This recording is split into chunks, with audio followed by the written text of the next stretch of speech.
ఒంటిమిట్ట కోదండ రామాలయం రాజకీయ బలాబలాలకు వేదికైంది. ధ్వజారోహణం సందర్భంగా టీడీపీ వైసీపీ శ్రేణులు పోటాపోటీగా నినాదాలు చేసుకున్నారు.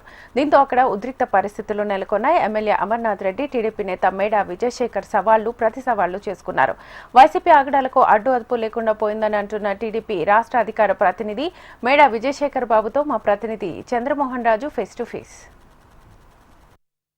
ఒంటిమిట్టలోని శ్రీ కోదండరామస్వామి బ్రహ్మోత్సవాలు అత్యంత వైభవంగా ప్రారంభమయ్యాయి. ప్రధానంగా ధ్వజారోహణం కార్యక్రమంతో ఈ రోజు నుంచి ఉత్సవాలను ప్రారంభించడం జరిగింది. దీంతోపాటు రేపు 14వ తేదీ వరకు ఈ ఉత్సవాలను ఘనంగా నిర్వహించడానికి టీటీడీ అధికారులు అలాగే ప్రభుత్వ అధికారులు రంగం సిద్ధం చేశారు. దీంతోపాటు ఇక్కడ అన్ని ఏర్పాట్లు కూడా భక్తులకు ఎలాంటి సౌకర్యం లేకుండా అన్ని ఏర్పాట్లను కూడా చేయడం జరిగింది. ప్రధానంగా ఈరోజు ఆలయంలో ఒక చిన్న సంఘటన జరిగింది. ఆ చిన్న సంఘటనకు సంబంధించి వివాదం కొంత తీవ్ర స్థాయి దాల్చడం జరిగింది. ఈ నేపథ్యంలో ఆ సంఘటనకు సంబంధించి స్థానికంగా ఉంటున్న రాజంపేట ఎమ్మెల్యే మేడా మల్లికార్జున రెడ్డి అలాగే తెలుగుదేశం పార్టీ నాయకుడు మేడా విజయశేఖర్ బాబుకు సంబంధించి చిన్న వాగ్వివాదం జరిగింది. స్వామివారి ముందరనే జరిగిన ఈ సంఘటన పెద్ద ఎత్తున చర్చనీయాంశమైంది. ఈ నేపథ్యంలో మేడా బాబును అడిగి తెలుసుకునే ప్రయత్నం చేద్దాం. చెప్పండి, ప్రధానంగా ఈరోజు ఆలయంలో స్వామివారి ముందే ఇలా గొడవ పడడం వెనుక కారణం ఏంటి? మేము తెలుగుదేశం పార్టీ ఈరోజు ప్రభుత్వం ఉన్నా కూడా మేము ఎక్కడ కూడా ఆ వైభవాన్ని ప్రదర్శించాలని కానీ లేదంటే ఆ ప్రభుత్వాన్ని వాడుకోవాలి కానీ మేము ఎక్కడ అనుకోలా. మేము ఒక పక్కగా వెళ్ళి మేము మా తెలుగుదేశం నాయకులతో సహా ఒక పక్కగా వెళ్ళి కూర్చున్నాం. అక్కడికి కూడా వాక్యపాటి అమర్నాథ్ గుండాలు మా ముందుకు వచ్చి తొడలు కొట్టే పరిస్థితి ఉందంటే ఎంత అన్యాయం ఉందో పరిస్థితి ఒకసారి ఊహించాలా. మేము నిలబడుకోమంటే మా ముందరకు వచ్చి మా గడ్డ నిలబడితే ఏ రకమైన న్యాయమో ఒక్కసారి రాష్ట్ర ప్రజలంతా ఆలోచించాలా, రాజంపేట ప్రజలంతా ఆలోచించాలా. ఇలాంటి రౌడీలకు ఓట్లేస్తే రాబోయే రోజుల్లో ఈ రాజంపేటకి ఎంత అధోగతి పాలుతుందో కూడా ఒక్కసారి ఆలోచించండి. రాష్ట్ర ప్రభుత్వం అత్యంత ప్రతిష్టాత్మకంగా ఈ కార్యక్రమాన్ని ఈ నియోజకవర్గంలో ఉన్న ఒంటిమిట్ట క్షేత్రంలో నిర్వహిస్తుంది. ఈ క్షేత్రంలో ఇంత పవిత్రంగా జరుగుతున్న ఈ సమయంలో ఇటువంటి వాగ్వివాదాలు, ఇటువంటి వివాదాలు ఎందుకు వచ్చాయి? ఈ మధ్యలోనే గత 10 రోజుల కిందట ఇక్కడ వైఎస్ఎంపీ ఎలక్షన్ జరిగింది. ఆ ఎలక్షన్లో 8 మంది ఎంపీటీసీలు వైకాపా వారు ఉంటే 5 మంది మనకు వచ్చి సపోర్ట్ చేసి వైసీపీని గెలిపించారు. ఆ రోజు నుంచి ఈ వైసీపీ గుండాలు పరాభవాన్ని తట్టుకోలేక ఫ్రస్ట్రేషన్లో ఉన్నారు. ఎలాగైనా మేడాబాబు అనేవాడు మాకు అడ్డం వస్తున్నాడు, ఇతను లేకపోతే మా పని యథేచ్ఛగా సాగుతుంది, ఇక్కడ మా రౌడీజానికి అడ్డుండదు, ఇతనుంటే మాకు ఇబ్బంది అని ఈరోజు కావాల్సి కల్లా మీరు ఎవరినైనా అడగండి గుళ్ళో జరిగిన విషయం.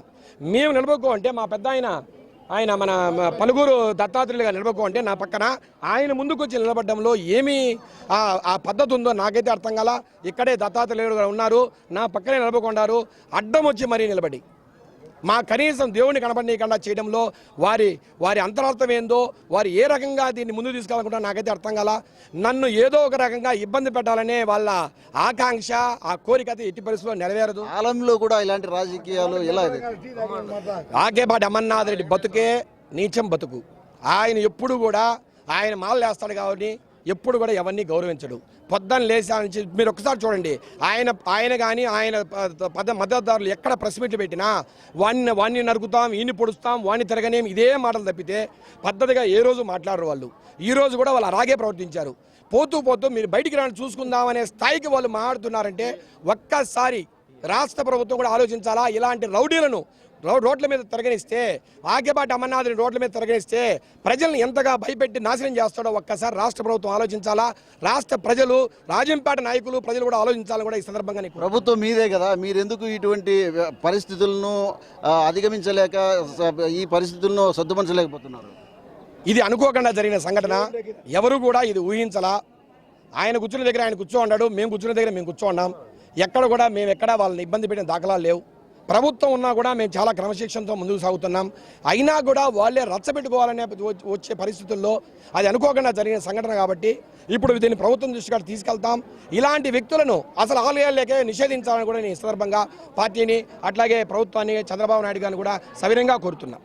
ఆకేపాటి అమర్నాథ్ రెడ్డి ఆయన అనుచరులు గూండాయిజం ప్రదర్శించారు, తమ పట్ల ఆలయంలో పవిత్రమైన ఆలయంలో కూడా ఇలాంటి సంఘటనలకు పాల్పడ్డారని మేడాబాబు చెప్తున్నారు. ప్రధానంగా ఈ మండలంలో మెజారిటీ సభ్యులు వైఎస్ఆర్ కాంగ్రెస్ పార్టీకి సంబంధించిన ఎంపీటీసీలు అలాగే వీరందరూ కూడా తెలుగుదేశం పార్టీలోకి రావడం సహించలేకే వారు ఈ రకమైన ఆగ్రహాన్ని ప్రదర్శించడం, ఆధిపత్యాన్ని చెలాయించడం కోసం ఈ రకమైన దౌర్జన్యానికి దిగుతున్నారని కూడా మేడాబాబు చెప్తున్నారు. కెమెరామెన్ రవితో చంద్రమోహన్ రాజు, హెచ్ఎం టీవీ, కడప జిల్లా ఒంటిమిట్ట నుండి.